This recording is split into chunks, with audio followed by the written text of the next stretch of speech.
अच्छा तो बच्चों अब आते हैं क्वेश्चन नंबर 5 की तरफ। ठीक है, ये सवाल थोड़ा सा ट्रिकी है। ठीक है, ट्रिकी नहीं है, बेसिकली इंपॉर्टेंट बात ये है कि पहले ऊपर पढ़ो। कह रहा है व्हेन एन एलिमेंट, ठीक है, एक element more than one crystalline form, सही है, यानी क्रिस्टलाइन फॉर्म का मतलब ये है कि मोर देन वन अरेंजमेंट, या इसको इस तरह समझ लो कि more than one shape, crystalline shape के अंदर जो एग्जिस्ट करता है एक ही एलिमेंट, उस फिनोमिना यानी उस चीज़ को आप क्या कहते हो। ठीक है, तो ऑप्शंस क्या है? Isomorphism, polymorphism, isomerism, anisotropy, enthalpy. Enthalpy बड़ा इन्होंने अजीब सा ही ऑप्शन दिया है, मतलब इसको देने की ज़रूरत नहीं थी। अगर किसी बच्चे को बताओ इंथैल्पी हीट को कहते हैं, ख़त्म बात यार, ये ऑप्शन तो पहले ही हट गया। एन आइसोट्रोपी मैंने अभी आपको पीछे बताया कि बेसिकली डिफरेंट इंटेंसिटीज या intensity of properties in different direction, जैसे ग्रेफाइट का बताया, across the layer electricity conduction नहीं होती, पैरेलल टू द लेयर होती है। So different intensity of properties in different direction, सही है। अच्छा, आइसोमेरिज्म की एग्जाम्पल, ठीक है, थोड़ा समझो आइसोमेरिज्म क्या है। ठीक है, एक ब्यूटेन ले लेते हैं। ठीक है, तुम लोगों को नहीं पता है ब्यूटेन, ठीक है, मान लेते हैं, मैं बना देता हूँ। ठीक है, ये देखो ब्यूटेन बेसिकली C4H10 को आप कहते हो। तो C4H10 के नाम से देखो मैं दो चीज़ें बना सकता हूँ, एक ऐसी, ठीक है, यहाँ पे पता नहीं क्या हो रहा है इस स्क्रीन सरफेस पे, थोड़ा सा इधर करके लिखते हैं, आई थिंक थोड़ा सा स्क्रीन का इशू है। ठीक है, थोड़ा सा रफ राइटिंग कर रहा हूँ बेटा जल्दी जल्दी, ताकि C4H10 ऐसे भी बना सकता हूँ। अच्छा, यहाँ पे जो बताने का मकसद है मेरा वो ये है कि देखो दोनों C4H10 है, ये भी और ये भी, इसका स्ट्रक्चर देखो और इसका स्ट्रक्चर देखो, डिफरेंट है। तो सेम, इसको कहते हैं मॉलिक्यूलर फॉर्मूला, इसको क्या कहते हैं? Molecular formula. So same molecular formula but different structure formula, basically एक सिंपल डेफिनेशन है आइसोमेरिज्म की। सो आइसोमेरिज्म का फिनोमेना ये होता है। तो बेटा ये ऑप्शन भी आपका हो गया खत्म। अब बात करते हैं isomorphism. What is isomorphism? Isomorphism कुछ नहीं है बेटा, अगर हम गौर करें, so isomorphism is basically different crystalline substance, different crystalline substances having same crystalline shape, यानी different crystalline substances का crystalline shape सेम हो जाए, सही है। अब इसकी एग्जाम्पल देते हैं। ठीक है, बहुत अच्छी एग्जाम्पल्स हैं हमारे पास, NaCl, NaBr, sodium bromide, magnesium oxide, सही है। ये तीनों का जो क्रिस्टलाइन शेप होता है, ठीक है, वो क्या होता है? क्यूबिक। तो ये एक दूसरे के क्या हैं? आइसोमॉर्फ्स हैं, सही है। एक दूसरे के क्या हैं? आइसोमॉर्फ्स हैं, सही है। तो देखो डिफरेंट क्रिस्टलाइन सब्सटेंस, बट उनका जो क्रिस्टलाइन शेप है वो सेम हो जाए। ठीक है। अच्छा, एक और बात गौर करो, जो ये आइसोमॉर्फ्स होते हैं ना, इनका जो रेशियो होता है, एटॉमिक रेशियो, वो भी इक्वल होता है। अगर देखो सोडियम और क्लोराइड का एटॉमिक रेशियो क्या है? 1:1 का है। सोडियम ब्रोमाइड का भी 1:1 का है। मैग्नीशियम ऑक्साइड में भी 1:1 का है। सो जो आइसोमॉर्फ्स होते हैं ना, उनका जो एटॉमिक रेशियो है वो सेम होता है। ठीक है। अच्छा, अब इसके अलावा और एग्जांपल लें आइसोमॉर्फ्स की, एक और एग्जांपल दे देता हूँ NaNO3, ठीक है, और कैल्शियम CaCO3, कैल्शियम कार्बोनेट, सही है। तो सोडियम नाइट्रेट, कैल्शियम कार्बोनेट, ठीक है। तो ये दोनों बेसिकली इनका जो क्रिस्टलाइन शेप होता है वो होता है रोम्बोहेड्रल क्रिस्टल, सही है बच्चों। तो दोनों क्या है? Different crystalline substances having same crystalline shape is known as isomorphism. Phenomena isomorphism का होगा और आइसोमॉर्फ्स कहेंगे इनको, सही है। अच्छा, इनका एटॉमिक रेशियो की बात कर लें तो सोडियम 1 है, नाइट्रोजन भी 1 है और ऑक्सीजन 3 है।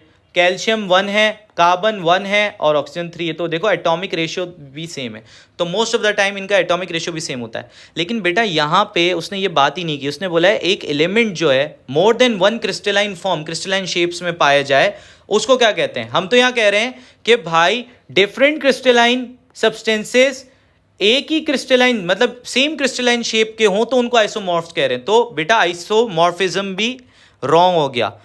Polymorphism is the right answer, क्योंकि भाई टोटल 5 में से 4 ऑप्शन गलत हो गए तो बेटा एक ही रह गया, बी सही है। सो व्हाट इज पॉलीमॉर्फिज्म बच्चा? सो पॉलीमॉर्फिज्म सिंपली यही है जो सवाल के अंदर लिखी है, वही उसकी डेफिनेशन है। When an element exist in more than one form, सही है, ठीक है, तो उसको आप पॉलीमॉर्फिज्म कहते हो, ठीक है। और क्या बोलते हैं, बच्चों को अक्सर कंफ्यूजन होता है कि सर पॉलीमॉर्फिज्म और एलोट्रोपी के अंदर क्या फ़र्क है। तो पॉलीमॉर्फिज्म में हम कंपाउंड की बात करते हैं, एलोट्रोपी में हम एलिमेंट की। एलोट्रोपी अगर यहाँ होता, क्योंकि यहाँ इन्होंने एलिमेंट लिखा है, ठीक है, पर्सनल मेरा ओपिनियन ही है कि अगर यहाँ एलिमेंट लिखा है और यहाँ पे अगर ऑप्शन एलोट्रोप्स होता तो मैं एलोट्रोप्स ही लगाता, सही है। लेकिन बेसिकली देखो एलोट्रोपी भी जो है ना स्पेशल केस होता है, पॉलीमॉर्फिज्म के अंदर ही स्पेशल केस होता है जिसमें हम एलिमेंट्स की बात कर रहे होते हैं, कंपाउंड्स की नहीं बात कर रहे होते। तो बस अभी इतना समझो कि ये polymorphism is the right answer. अभी अब बात करते हैं थोड़ी कैलकुलेशन की बेटा। तो थोड़ा सा देखा जाए तो हमें क्या गिवन है, कह रहा है 106 ग्राम, ठीक है, 106 ग्राम ऑफ Na2CO3 पर dm³ of the solution of Na2CO3 in water, ठीक है। तो बेसिकली इसने 3-4 बातें बता दी भाई। इसने मुझे एक चीज़ दे दी है, बोला है 106 ग्राम पर dm³। देखो जब लिखा हो ना, देखो सवाल पढ़ो, देखो क्या सिंपल है, 106 ग्राम ऑफ सोडियम कार्बोनेट पर dm³, तो यानी 106 ग्राम पर dm³ लिख दिया मैंने, सही है, क्यूब लगाया है ना, मुझे दूर से 2 लग रहा था। अब इधर सुनो, कह रहा है बताओ व्हाट इज द कंसंट्रेशन। और बेटा देखो अगर देखा जाए तो m लिखा हुआ है, कैपिटल M का मतलब होता है मोलैरिटी कहते हैं इसको, और इसको कहते हैं मोल पर dm³। यानी अगर तुम अपने ऊपर देखो, तुम्हें क्या गिवन है, ग्राम पर dm³, तुम्हें किस में आंसर चाहिए, मोल पर dm³। dm³ सेम है, ग्राम को सिर्फ मोल में कन्वर्ट करना है। मास इन ग्राम को मोल्स में कन्वर्ट करने का सिंपल तरीका क्या है, फॉर्मूला क्या है, number of moles equals to mass in gram divided by mr। तो बेटा यही करना है, तुमने जो तुम्हारा गिवन है उसको डिवाइडेड बाय क्या कर देना है, खाली बच्चों mr। किसके mr से, किसके मॉलिक्यूल उससे, तो Na2CO3 की बात है तो Na2CO3 के उससे, तो Na2CO3 का हम mr निकालते हैं। तो बेटा सोडियम जो होता है वो 23 होता है, 2 सोडियम है तो मल्टीप्लाई बाय 2, प्लस कार्बन जो होता है वो होता है 12, एक कार्बन है तो मल्टीप्लाई बाय 1, ऑक्सीजन जो होता है वो होता है 16 और 3 ऑक्सीजन है, 16 multiply by 3 48, 23 into 2 46, 46 plus 12 plus 48, 48 plus 12 हुआ 60, 60 प्लस 46 106 ही आया, सही है, कितना आया, 60 प्लस 46 106 ही आया। तो बेटा कुछ नहीं करना, 106 ग्राम पर dm³ को डिवाइडेड बाय mr कितना है, 106 से डिवाइड करोगे तो क्या हो जाएगा 1, और यूनिट क्या चेंज हो जाएंगे, मोल पर dm³ हो जाएंगे। अभी बताया क्यों, क्योंकि देखो मास इन ग्राम को डिवाइड बाय mr करोगे तो क्या आ जाएगा, मोल्स आ जाएगा। तो मैंने यही किया, यहाँ ग्राम था, ग्राम को डिवाइडेड बाय mr कर दिया तो क्या आ गया, मोल आ गया इधर। तो 1 मोल पर dm³ बेसिकली क्या होगा, 1 मोलर, ठीक है, तो 1 मोलर आंसर हो गया। तो बेटा सिंपल सी बात है, बहुत सारी चीज़ों का अगर मतलब नहीं भी पता हो तो तुम ये सवालात बड़े आसानी से कर सकते हो, दिमाग चलाना है तुमने। अब बात करते हैं जल्दी से question number 7। Equal weights of methane and hydrogen are mixed in an empty container at 25 degree Celsius, the fraction of the total pressure exerted by the hydrogen. अच्छा इधर सुनना, जो इंपॉर्टेंट बात यहाँ पे ये है कि देखो अगर एक कंटेनर है, ठीक है, उसमें हाइड्रोजन भी है और दूसरी क्या है, मीथेन है, मैं कार्बन डाइऑक्साइड लिख रहा था, एक मिनट को इसको थोड़ा सा फोकस करते हैं तुम लोगों के लिए। तो CH4 मीथेन है। अब सुनना गौर से बात, अगर मैं इन दोनों के अलग अलग प्रेशर की बात करूं तो मैं उसको कहूँगा पार्शियल प्रेशर। तो partial pressure of methane, partial pressure of hydrogen. अगर मैं टोटल प्रेशर की बात करूं तो वो मैं PT लिख दूंगा, टोटल प्रेशर यानी कंबाइंड प्रेशर इनका कितना हो रहा है, सही है। तो अगर मुझे निकालना होता है अलग अलग प्रेशर, ठीक है, यानी for suppose pressure, partial pressure of hydrogen, यानी हाइड्रोजन का कितना प्रेशर है, ठीक है, पूरे कंटेनर में, तो मैं mole fraction of hydrogen multiply by total pressure कर देता हूँ, यानी total pressure multiply by mole fraction, ठीक है। अब सुनना गौर से बात, मोल फ्रैक्शन कैसे निकलता है, ये पहली शुरू की इंफॉर्मेशन है जो सारी दे रहा हूँ, फिर बहुत आसान हो जाएगा, पहले ये छोटी छोटी बातें सुन लो। मोल फ्रैक्शन ऑफ हाइड्रोजन में कैसे निकालूंगा, मैं देखूंगा मोल्स ऑफ हाइड्रोजन कितने हैं डिवाइडेड बाय टोटल मोल्स, सही है। सो मोल का रेशियो बेसिकली मैं निकाल रहा हूँ, मोल फ्रैक्शन, फ्रैक्शन क्या मतलब प्रोपोर्शन निकाल रहा हूँ कि मोल्स में बता दो भाई हाइड्रोजन कितना है as compared to total number of moles.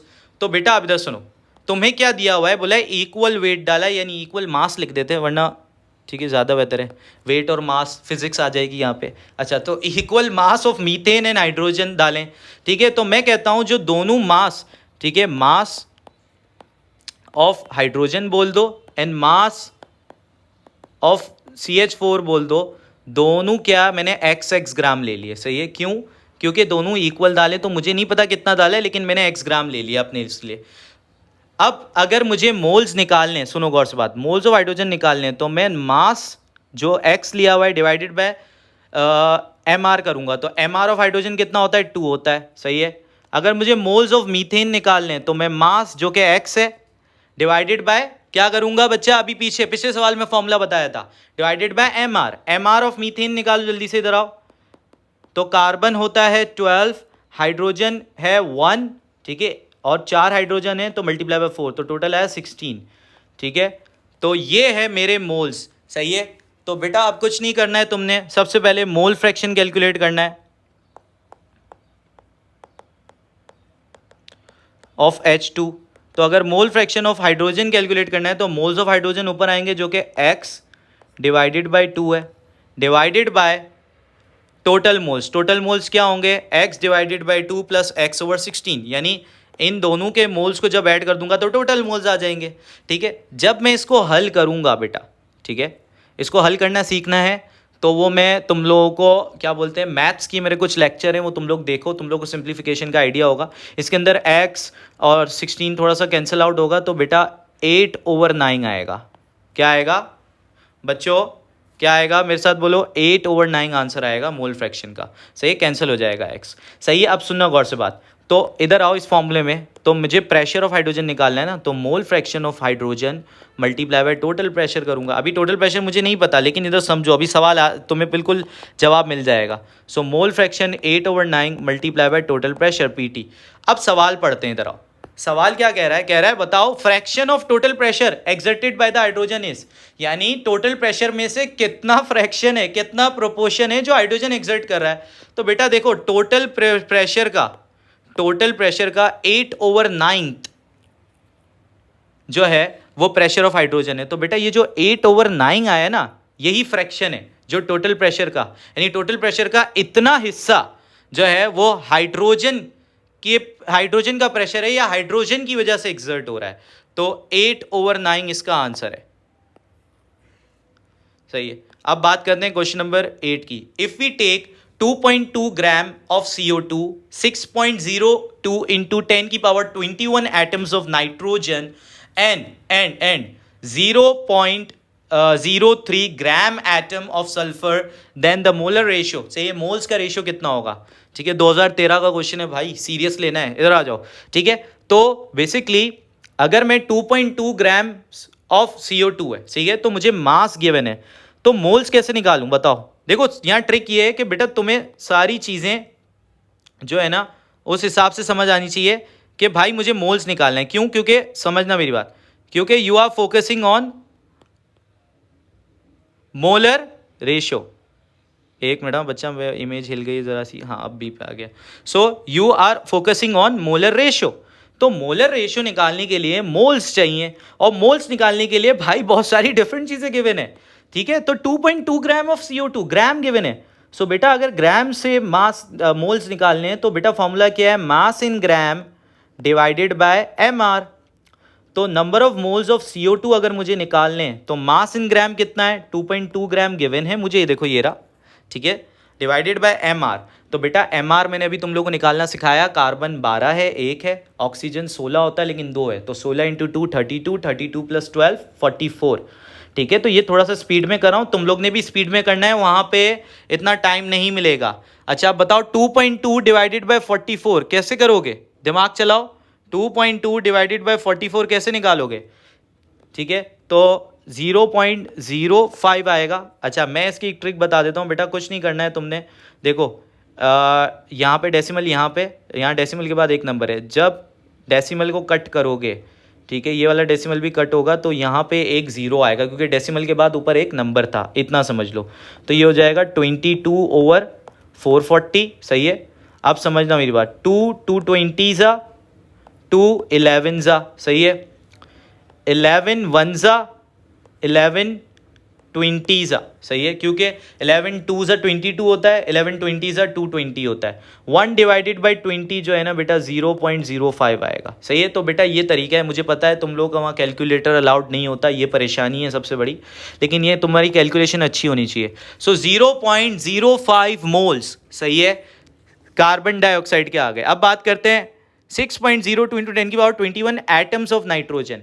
ठीक है, तो अगर देखा जाए तो बेटा नंबर ऑफ एटम्स, फॉर्मूला, ये सारे फॉर्मूलाज जो सिखा रहा हूं बेटा एक ही दफा में इसको मेमोराइज कर लो। Number of atoms equals to number of moles multiply by Avogadro number which is 6.02 into 10 की पावर 23।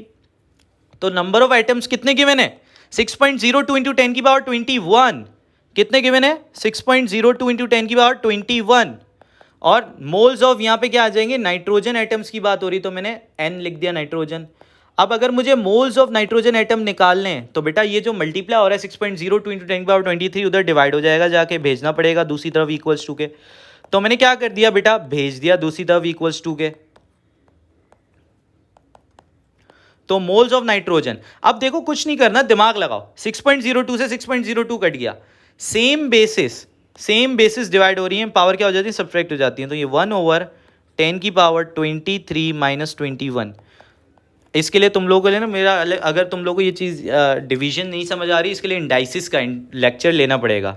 ठीक है, तो तुम लोग कमेंट सेक्शन में डालो सर वो भी बताएं कि डायरेक्टली कैसे करें। तो ये 10 का स्क्वायर आएगा, ठीक है, 1 डिवाइडेड बाय 100 हो गया, 10 का स्क्वायर 100, और 1 डिवाइड बाय 100 जो होता है वो होता है 0.01। सो मोल्स ऑफ नाइट्रोजन जो आ गए वो 0.01 आए। अब सुनने की बात इधर देखो, अब जो अगली चीज़ है ना, ये थोड़ी सी ट्रिकी है। 0.03 ग्राम्स एटम ऑफ सल्फर। बेटा अभी मैं ना एक सिंपल सा पहले बताता हूँ 1 ग्राम एटम किसको कहते हैं। सही है, बच्चे ना इसको थोड़ा सा गलत पढ़ लेते हैं। ग्राम एटम का मतलब ये है कि 1 मोल ऑफ एटम का कितना मास है। सही है, इसका मतलब ये है। ठीक है, तो अगर मैं बोल रहा हूं, देखो अगर मैं लिख रहा हूं ग्राम एटम और यहां लिख रहा हूं मास इन ग्राम्स, सही है, इन ग्राम्स होगा। ठीक है, तो याद रखना 1 मोल एटम का मास, उसके जो मास नंबर है, रिलेटिव एटॉमिक मास है जो पीरियोडिक टेबल में लिखा होता है, उसके साथ ग्राम अटैच कर लो तो वो होता है। ठीक है, यानी अगर मैं बोलूं 1 ग्राम एटम ऑफ कार्बन कितना है, तो बोलोगे सर 12 है उसका रिलेटिव एटॉमिक मास, तो आप 12 ग्राम लिख दें। सही है, 1 ग्राम एटम ऑफ सोडियम कितना है, तो 23 ग्राम। सही है, 23 उसका रिलेटिव एटॉमिक मास है, तो उसके साथ ग्राम अटैच कर दो। अब यहां पे किसकी बात है? सल्फर की बात है, तो कह रहा है सल्फर। ठीक है, तो हम बात करते हैं 1 ग्राम एटम ऑफ सल्फर का मास होगा 32। सही है, 32 ग्राम। सही है, अब उसने कितने ग्राम एटम दिए हमें, गौर से देख के बताओ। 0.03। ठीक है, तो 0.03 का कितना होगा? x। ठीक है, तो कुछ नहीं, क्रॉस मल्टीप्लाई करो, तो 1 multiply by x, 32 multiply by 0.03। अच्छा, ये आ गया मास ऑफ 0.03 ग्राम एटम का। अब सुनो, मुझे मास से काम नहीं है, मुझे मोल्स निकालने। तो ये क्या आया है? मास आया है। सही है, क्या आया है? मास। मास को डिवाइडेड बाय, सुनना गौर से बात, अगर मुझे number of moles of sulphur atom चाहिए तो यही मास को डिवाइडेड बाय मैं क्या कर दूंगा, उसके AR से डिवाइड कर दूंगा। कितना है? 32 ही होता है सल्फर का। तो देखो 32 से 32 जब कैंसिल हुआ तो मोल्स उतने ही आए। अब मैं तुम्हें एक जुगाड़ बता देता हूं, सुन लो गौर से बात, कि बेटा जितना ग्राम एटम की वैल्यू होगी उतने ही मोल्स की वैल्यू आएगी। यानी अगर उसने डायरेक्टली लिखा है, सुनना गौर से बात, 0.03 ग्राम एटम्स ऑफ सल्फर लिखा है, इसका मतलब वो 0.03 मोल्स ऑफ सल्फर की बात कर रहा है, तो उसने तुम्हें डायरेक्टली मोल्स ही दिए हुए थे। सही है। सो ये एक चीज याद रखना है, ठीक है। तो सल्फर के मोल्स आ गए, सबके मोल्स आ गए। अब मोलर रेशियो निकाल लेते हैं बेटा। तो मोलर रेशियो कैसे निकालेंगे, देखो इसका 0.05 आया, इसका 0.01 आया, इसका 0.03 आया, तो जल्दी से निकालते हैं। सबसे पहले किसका है, कार्बन डाइऑक्साइड का ना, carbon dioxide ratio nitrogen atom ratio sulphur atom. Carbon dioxide का 0.05, सल्फर नाइट्रोजन का 0.01, सल्फर का 0.03। सबसे छोटा इनमें कौन सा है, 0.01, तो 0.01 से सबको डिवाइड कर दो, ठीक है। और सिंप्लीफाई होने के बाद पता है क्या आएगा, 5:1:3। सही है। So option D is the right answer, option D is the right answer, ठीक है। तो ये हो गया हमारा आंसर, ठीक है। अब ये सवाल देखते हैं बेटा। तो 950 टॉर कोरस्पॉन्ड्स टू, ठीक है। तो बेटा यहां पे एक कन्वर्जन तुमने याद रखनी है, 1 ATM इक्वल्स टू 760 टॉर होता है, ठीक है। 1 ATM कितना होता है, 1 एटमॉस्फेरिक प्रेशर कितना होता है, 760 टॉर। सही है। अच्छा, अगर मुझे 950 टॉर निकालना है, सुनना गौर से बात, तो वो कितना ATM है मुझे नहीं पता, मैंने x लिख दिया, वही बात क्रॉस मल्टीप्लाई करो, तो 950 इंटू 1 950 हो गया, 760 इंटू x निकालना है, तो यहाँ 760 मल्टीप्लाई हो रहा है, वहाँ डिवाइड में भेज दो, तो 950 डिवाइडेड बाय 760 1.25 आंसर आएगा। तो 1.25 एटमॉस्फेरिक प्रेशर के इक्वल है 950 टॉर। तो यहाँ पे जो याद रखने वाली चीज़ है वो ये कि 1 atmospheric pressure is equal to 760 torr. सही है। अच्छा, अभी मैंने और भी सवाल रखे थे, ठीक है। तो मैं सोच रहा हूँ कि ये सवाल आप लोगों को जो हैं, कुछ सवाल हम होमवर्क भी दे देते हैं, लेकिन इससे पहले ना एक चीज़, 3-4 सवाल जो है ना, 2-3 सवाल और मैं करवाता हूँ जो क्या बोलते हैं जल्दी जल्दी हो जाएंगे। 2-3 मिनट और दे दो बच्चों। देखो 1 mole of substance eight standard temperature pressure, ठीक है। देखो 2 तरह के प्रेशर आपको मिलेंगे, ठीक है। दो तरह की उसकी कंडीशन की बात होगी, स्टैंडर्ड टेम्परेचर प्रेशर और एक होगा RTP रूम टेम्परेचर प्रेशर, जिसको आप नॉर्मल टेम्परेचर प्रेशर भी कहते हो। सही है, आप कुछ किताबों में लिखा हुआ है। तो नॉर्मल टेम्परेचर या RTP पे जो 1 mole of any gas occupy करती है वॉल्यूम, वो 24 DM³ होता है, मोलर गैस वॉल्यूम कहते हो आप इसको। जो स्टैंडर्ड टेम्परेचर प्रेशर पे 1 mole of any gas occupy करती है वो 22.4 DM³ होता है। तो ये क्या बोल रहा है, 1 mole of substance eight standard temperature pressure has 22.4 DM³। तो ये वैल्यूज है जो आपने याद रखनी है, और यहाँ ये मैं एडिशनल चीज़ आपको बता दी, तो ये भी आपने याद रखनी है। सही है। अच्छा, अब इसमें बात करते हैं ये the mass number of an atom, ठीक है, इस। तो बेटा मास नंबर बेसिकली जो रिलेटिव एटॉमिक मास या न्यूक्लियन नंबर जो गिवन होता है, जैसे देखो ना सोडियम 2311, तो ये जो है ये मास नंबर होता है पीरियोडिक टेबल में। कार्बन 12 6, ये मास नंबर है। सही है। इसके अलावा मैग्नीशियम 12 24, ये मास नंबर होता है। तो ये कह रहा है mass number of an atom क्या होता है असल में, तो बेटा ये असल में क्या होता है, प्रोटॉन प्लस न्यूट्रॉन का सम बता रहा होता है तुम्हें। So basically it's basically the number of neutrons and protons. सही है। So option D is the right answer. अच्छा, अब ठीक है, ये एक और ये भी कर लेते हैं, ठीक है। What volume in DM³ of KCl is obtained in the following equation if the volume of KClO3 at the beginning of reaction is 20 DM³। अच्छा, यहाँ पे ना एक इक्वेशन भी गिवन थी जो शायद मैं लिखना भूल गया हूँ, तो मैं लिख देता हूँ। KClO3 आगे जो है KCl प्लस ऑक्सीजन, सो KClO3 जो है 2, इधर भी आएगा 2, ठीक है, और ये बैलेंस कर रहा हूँ मैं, ठीक है। सो ये इक्वेशन गिवन है, ठीक है, गिवन थी, बैलेंस हो गई। अच्छा, जो मैं चीज़ समझाने की कोशिश कर रहा हूँ, मोल, ठीक है, इक्वेशन से तुम डायरेक्टली कंपेयर कर सकते हो, और एक वॉल्यूम है। सही है। तो अगर वो कह रहा है कि बिगनिंग ऑफ द रिएक्शन में KClO3 सिर्फ 20 DM³ हमने डाला, तो बताओ उससे KCl कितना बनेगा। तो कॉमन सेंस की बात है, 2:2 का रेशियो है मोल का, तो वॉल्यूम का रेशियो भी सेम रहेगा, यानी दोनों का मोल का रेशियो सेम है। सही है, सेम का मतलब क्या है, इधर अगर 2 मोल है तो उधर भी 2 मोल रहे हैं। तो अगर इधर 20 dm³ डाला है तो वॉल्यूम भी उधर कितना होगा, बनेगा उसका कितना, 20 dm³। सही है, so basically 20 dm³ is the answer. सही है, तो ये आंसर है। यहाँ पे मैं बाकी फाइल अपलोड कर दूंगा, वो भी आसान है। ठीक है, सो बेसिकली यहाँ पे हम रोकते हैं। टाटा बाय बाय, अल्लाह हाफिज़।